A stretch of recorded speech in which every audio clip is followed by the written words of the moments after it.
created this challenge with the idea that we need more love in the world.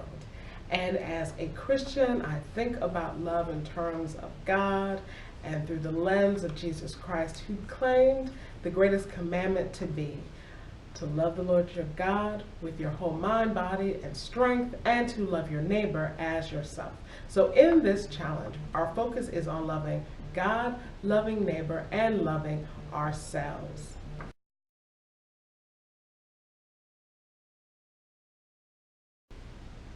So if you've been joining us on this journey, then you know that we are in week 3 of the Love Challenge. And our focus this week is on gratitude. Gratitude is the expression of our appreciation for all that life is and does for us, for the people in our lives, for the things that they do, for the opportunities that we have, for the blessings that we've received from God.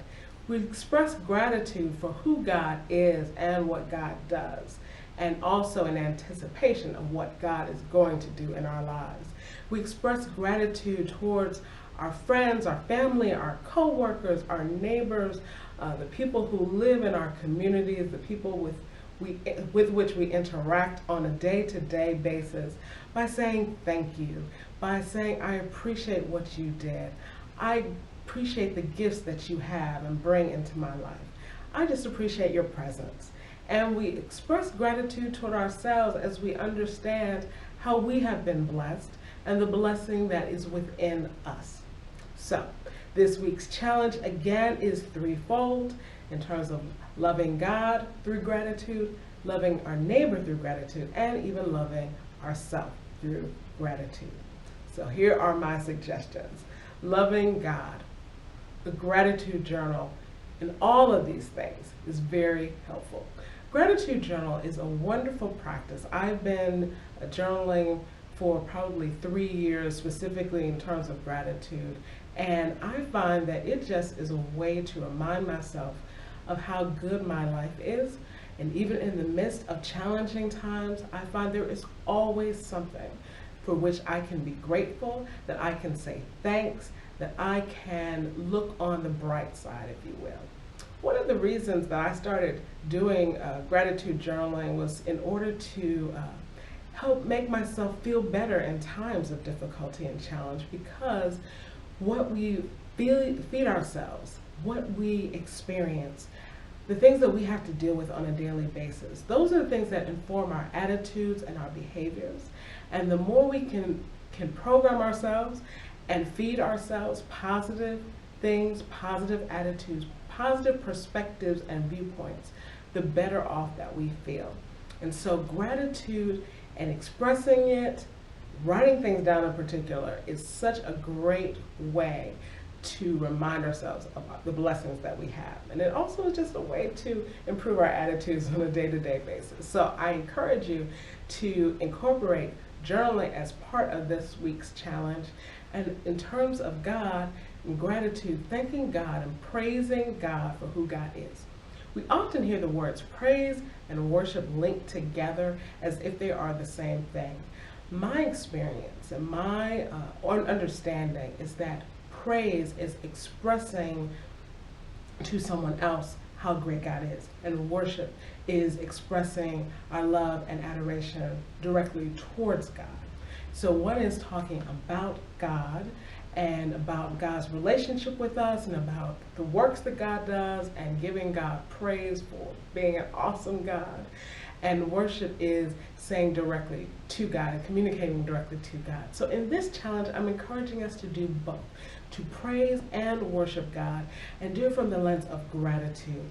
Gratitude for who God is, for being majestic and mighty, for being wonderful, omnipresent, omniscient, just being an awesome, loving, wonderful God.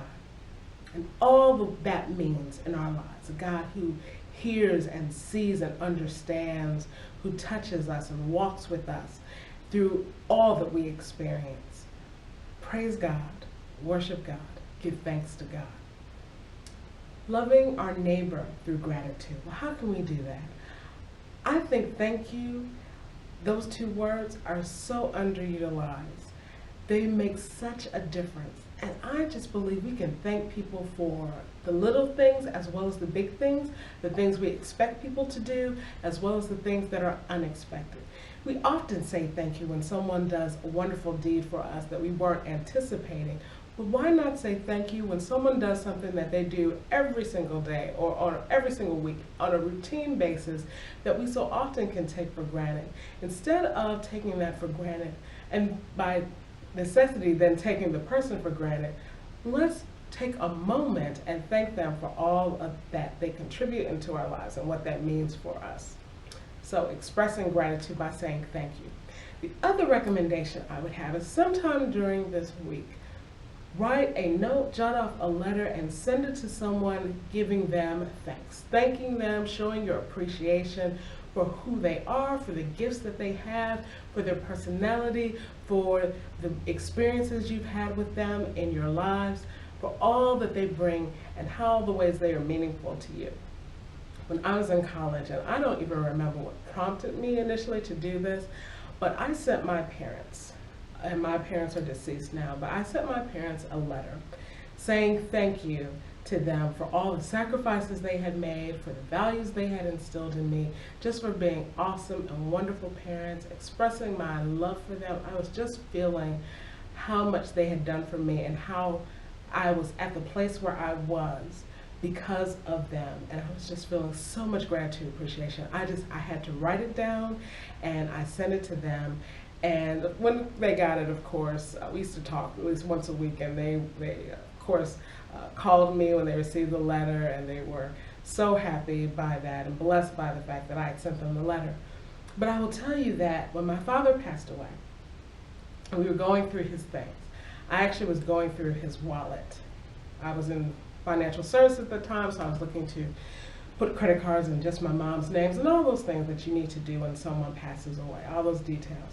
And so I was taking care of that for my mother. And I was going through his wallet, and I opened up one of the compartments, and that letter was inside the compartment. And I have to tell you, the fact that he carried that letter every day for probably close to 10 years, from the time that I'd written that to the time that he passed away, 9 or 10 years, it overwhelmed me. And I was so grateful that I had not only expressed it verbally, but that I had written it down in a way that he could hold it and guard it close to him. And it meant so much to me to find it at that moment. So I'm encouraging you to take a moment and to put it pen to paper, and you don't have to write pages like I did. You could write it in a short note, but actually take that time and express your appreciation and gratitude towards someone who really makes a difference in your life, who really matters to you, that you really want to know how much you care about them. Write it down and send it to them. Now, gratitude toward yourself. I think one of the things that we do in terms of taking people for granted is we often take ourselves for granted.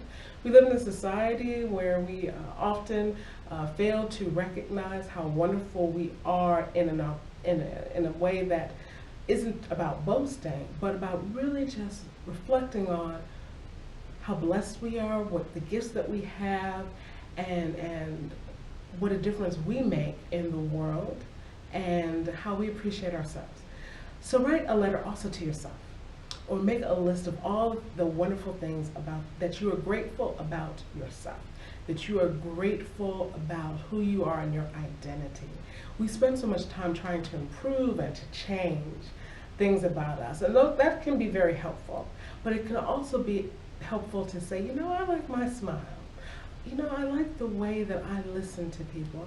I like the way that I am very proficient at math or science. Or I like my curiosity. Or I appreciate the fact that I have a kind word for someone. I appreciate the fact that I'm not 6'10", or that I'm not 5'5", or whatever the case may be. I'm about 5'5". But appreciating who you are and things that that you don't necessarily want to change, that are good about yourself. Lift those things up.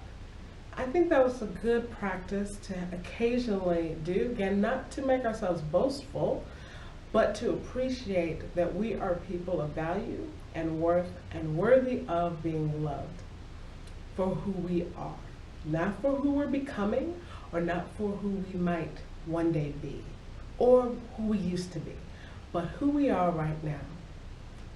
We are wonderfully and fearfully made. We're loved by God. We're capable of receiving and extending love. And let's be grateful for who we are.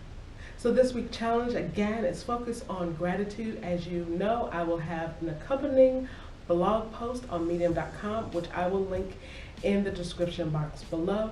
Join our Facebook group as well if you want to take this journey along with us. And I'd really like if you would comment in the comments below, what's one thing or 2 or 10 things that you are grateful for, and you just can share that with us in this community. Like and subscribe to this video if you want to continue on the journey, and hit that notification bell so you can know immediately as soon as one of these videos hits. I thank God for you. I appreciate you. Thank you for spending time with me. Thank you for joining me on this love challenge. I pray that the love that we give and receive will amplify and magnify in the world.